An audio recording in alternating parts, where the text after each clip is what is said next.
Official executive বৃন্দ এবং সরকারের বিভিন্ন পর্যায়ে দায়িত্বরত এবং রিটায়ার্ড অফিসার্স বৃন্দ, আমার শ্রদ্ধা মুরব্বিয়ান কারাম, আসসালামু আলাইকুম রহমতুল্লাহ বারকাতুহু।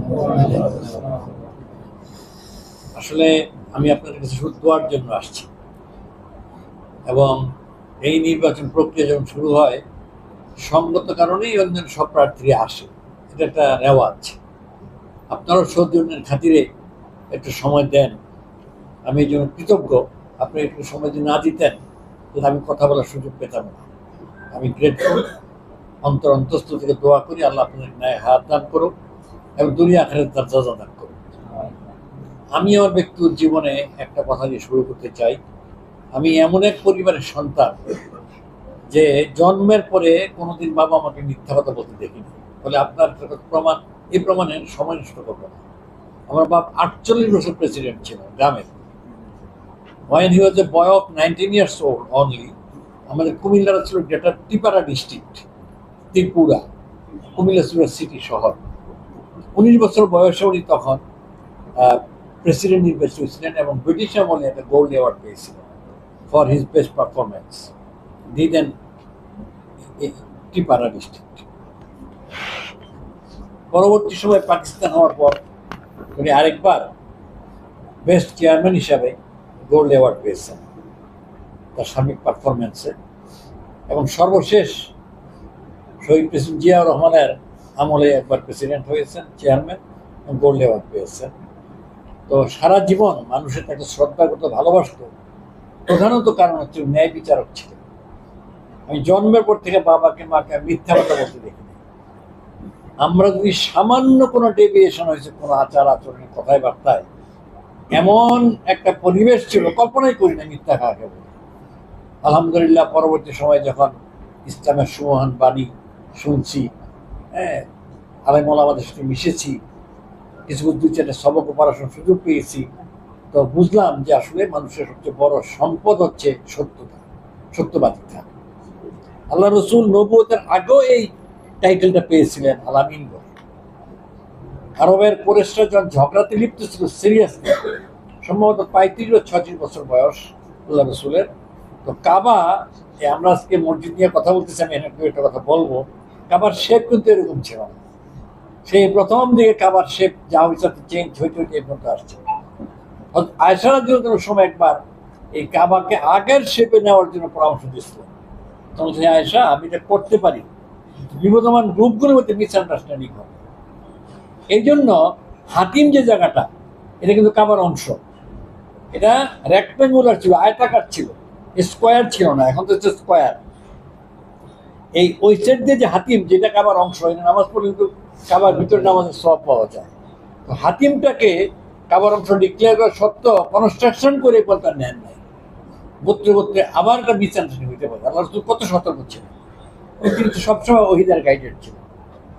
তো এই মসজিদে মোতওয়াল্লি যারা ছিল, সেবক যারা ছিল, পরবর্তী জেনারেশন যারা এখন খেদমতের কাজ করতেছে, আসলে একটা আল্লাহর ঘর। মসজিদটা হচ্ছে আল্লাহর ঘর।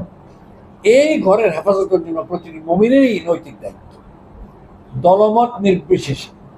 আমরা সমাজে নানান কারণে নানান দলে বিভক্ত, এটা তার পার্সোনাল ম্যাটার, কিন্তু মসজিদটা আমাদের সবার শ্রদ্ধার জায়গা, পবিত্র জায়গা। এবং এটা তো আল্লাহ শুকরিয়া যে বর্তমান সিস্টেম আস্তে আস্তে আস্তে আস্তে যোগ্য লোকেরা এর দেখভালের দায়িত্ব পালন করছে। আগে তো এই যে সিস্টেম না থাকার কারণে অনেকগুলি মসজিদ অবহেলিত, দান সদকার টাকা আসতো কিন্তু যথাযথ রক্ষণাবেক্ষণ হইত না। আমি অনেক আগে এই মসজিদের অবস্থাটা দেখছি, সে 40 বছর আগে। আলহামদুলিল্লাহ অনেক ইমপ্রুভমেন্ট হয়েছে, অনেক সৌন্দর্য বৃদ্ধি হয়েছে, মুসল্লি বেড়েছে। তো আমি একটা কথা বলতে চাচ্ছি, এই প্রথম আজকে ইমাম নিয়ে যে এই জটিলতা ঝামেলা, এই প্রথম শুনলাম। আমি সাক্ষী দিচ্ছি, আমার কানে এ কথা আসে না। আমি ডে ওয়ানে যে কথা জানতাম, তাহলে ওনারা যে পদক্ষেপ নিচ্ছেন ট্রান্সপারেন্ট যেন থাকে, ক্রিস্টালের মতো, কাঁচের মতো, বলতাম যে কথা পরিষ্কার করে দেন মানুষের কাছে। উনি কোনো রকমের আশ্রয় প্রশ্রয় পাইতে পারে না, এবং কোনো মিথ্যাচার করে ঘোলাপানি যেন তৈরি করতে না পারে, আপনারা একদম মাইক দিয়ে বলে দেন। এটাই আমি নীতি অবলম্বন করতাম। আর একটা লোক রেজিগনেশন দেওয়ার পর কিন্তু তার তো আর কোনো অবস্থানের কোনো কারণ নেই। মানুষ দেখেন যখন ডুবে যাওয়ার চেষ্টা করে তখন একটা খড়কুটো আঁকড়ে ধরে, কচুরিপানাকে ধরে, মনে করছে কচুরিপানা ধরে বেঁচে যাবে। এটা মানুষের একটা স্বভাব। এই জন্য আমি যার রেফারেন্স দিলাম তিনি জানেনই না, এরকম অনেক ঘটনা আমাদের কাছে আছে। আমি আইন পেশায় জড়িত এবং চিফ জাস্টিসের রেফারেন্সও কথাবার্তা বলে মাঝে মধ্যে। তো আমরা বুঝি আর কি যে আসলে চিফ জাস্টিস পাঠিয়েছেন কিনা। এবং ঘটনাক্রমে অনেক চিফ জাস্টিসে আমাদের ক্লোজ লোক, আমাদের ওতে আইন পেশায় যোগাযোগের কারণে অনেক ক্লোজ।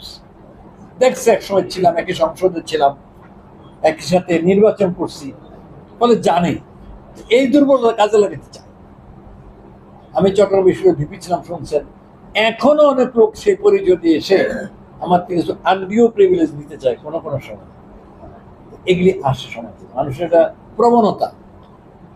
ন্যায়পরায়ণ লোকদের যেমন ন্যায়সঙ্গত চেষ্টা থাকে, যারা একটু অন্যায় পথে এগোতে চায় তাদের এই প্রেরণা বা প্রবণতা থাকে। তো যাই হোক, এটা একটা মানুষের মধ্যে প্রবণতা আছে। সভাপতি সাহেব যেটা বলছেন, নজরুল যে বলছেন, এটা এখানে মাটি। ফার্দার ইনভেস্টিগেশন করে আমরা ইন্টারনালি দেখব একটা সমর্থকের সাথে জড়িত কিনা, উইল টেক নেসেসারি অ্যাকশন। এই মসজিদের সামান্য দ্বিমত করে কোনো ক্ষতি যেন করতে না পারে। আমাদের 100% জনশক্তিতে পবিত্র থেকে আমি তো দায়িত্ব নিলাম। আপনার নিশ্চিন্তে থাকেন, টেনশন করবেন। আমি আজকে ফার্স্ট শুনলাম, আল্লাহকে সাক্ষী রেখে বলছি, আমি জানতামই না। আমি এটা দ্বারা এটা বলতে চাই, যদি এটা পলিটিক্যালি গ্রুপিং এর সামান্যতম রেফারেন্সের কাজ হইতো আমি অ্যাকচুয়ালি জানতাম। আমার নমিনেশন ডিক্লেয়ার হয়েছে এখানে প্রায় কত ফেব্রুয়ারির আগে। এই ঘটনাগুলি করছে তো রিসেন্টলি, 4-5 বছর আগের মধ্যে করছে না, যার এখানে এসে ঠেকছে। নমিনেশনের তো অফিসিয়াল ডিক্লারেশন পরে হয়েছে, আমি তো জানি।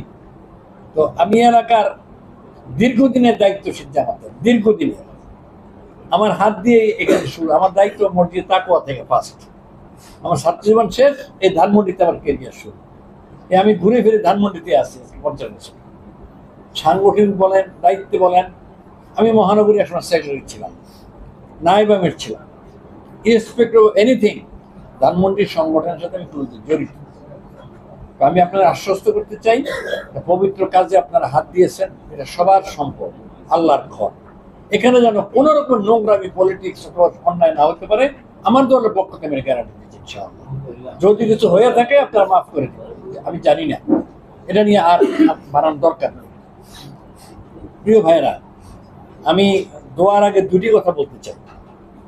সেটা হচ্ছে যে আসলে তো আমাদের মূল পরিচয় আমরা আল্লাহর সৃষ্টি, এবং আমাদের আরো পরিচয় যে এই দুনিয়ার জীবনই আমাদের শেষ না, আখেরাতে মৃত্যুর পরে ওই জীবনে প্রবেশ করবে।